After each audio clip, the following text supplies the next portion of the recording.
of joint variation, which basically is direct variation with two things on the other side. For instance, if we have z equal, oh boy, that's a big mess. Let me try that again. If we have z, that's better, equals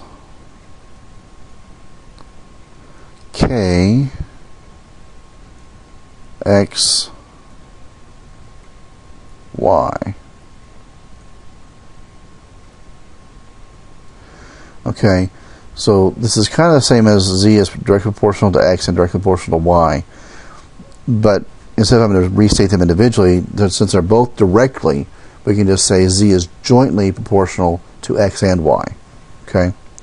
The other possibility is if you have one thing that's direct and one thing that's inverse, and they'll say those separately. For instance, pressure is directly proportional to temperature, so we have kT. I know that case is a little pathetic, isn't it? Let's try it again. And inversely proportional to volume. And so we have P equals kT over V. Okay, so they could do a combo like that. I don't think they're going to go there, but they could. Keep your eyes open. In this case, then they'd have to give you Z, X, and Y in order to then find K, and then give you two of these to find the third. In this case, they'd have to give you P, T, and V in order to find K, and then once you've found K, they'll give you two of these to find the third one. Okay? The next two things we need to do, what we really have to cover is inverse square. Inverse square is kind of like the inverse, but it's being squared. Okay? So the examples we mostly use for this is the force of gravity and the electric force. Those forces are called inverse square laws. Boy, that's a big mess. Let me try this one again. I was trying with the proportional symbol. Okay, so we come over and then down and loop, and then there we go. That's better. A little exaggerated, but okay, F is proportional to 1 over R squared. That's supposed to be an R, folks. Sorry. 1 over R squared. Okay, an inverse square law is kind of like an inverse. It's just being squared. It actually means that the changes happen more rapidly. Okay? So it's kind of like an inverse relationship, and I may talk about it in those terms. More likely what we'll be talking about is an example where, let's say, we have one large mass here, and we have another smaller mass here, and they are separated, let's say they're separated by a distance of 4 meters.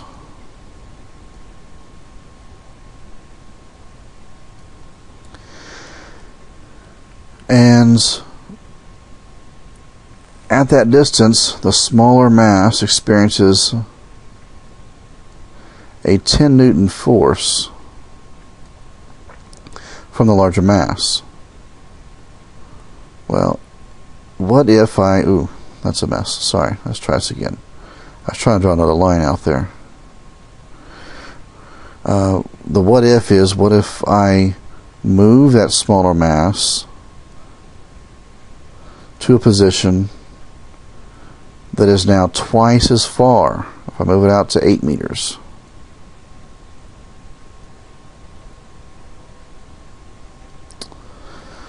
Now, I can't calculate 8 meter distance directly because I don't have the equation to calculate the force at a certain distance. But if I'm told that it's inverse square law, I can use that. You see, I've gone twice the distance.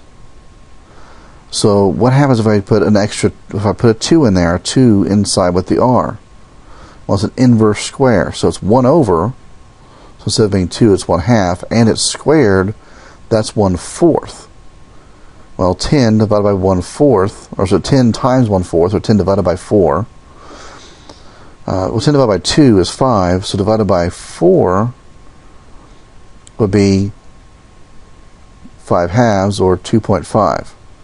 And so I would experience a force of 2.5 newtons on that same smaller object if I was 8 meters away from the original mass, from the larger mass. So I've cut my force by a factor of 4. At the same time, what if I came in closer? Instead of doubling my distance, what if I cut my distance in half to where I'm only 2 meters away? And everything else is kept the same. The same big mass, the same small mass, same interactions going on.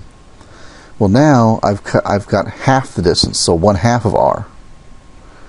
Well, the inverse flips this, now it's 2, and it's squared. That makes it 4. So I get 4 times the amount of force. I'm going to have a 40 Newton force acting on the small object from the larger object, because I have this inverse square law happening, and I've just cut my distance in half. Okay? Now, if I tripled the distance, I would get 1/3 of the force, or if I moved to 1/3 the distance, I would get 9 times the. If I tripled my distance, I would get 1/9 of the force.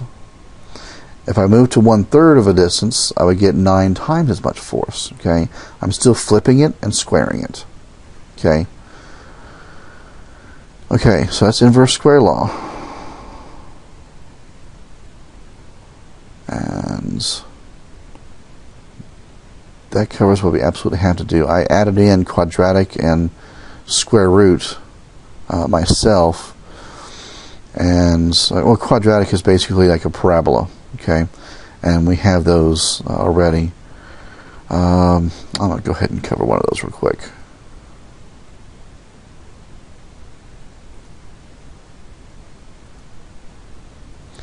A quadratic relationship you might experience if, say, you drop a ball from the top of a building and you measure the distance and time. Let's say you drop it from various heights. You're going to see this kind of graph. It's supposed to be, I'm sorry guys, that's supposed to be a parabola, half of a parabola. This means that D is proportional to T squared. So it's kind of like a direct relationship that's squared.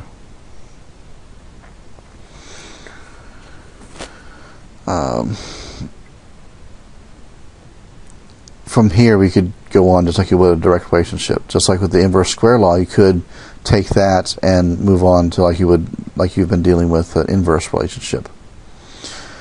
Those are the basic kinds, and you can see it moving. I mean, you can see what a parabola looks like. You can probably draw a better one on your notes already than I just drew here. Let's see if we can draw a better sketch. Yeah, well, you guys know what a parabola looks like by now. So those are the common relationships: directly proportional, inversely proportional. You might have joint or combination. That's a possibility.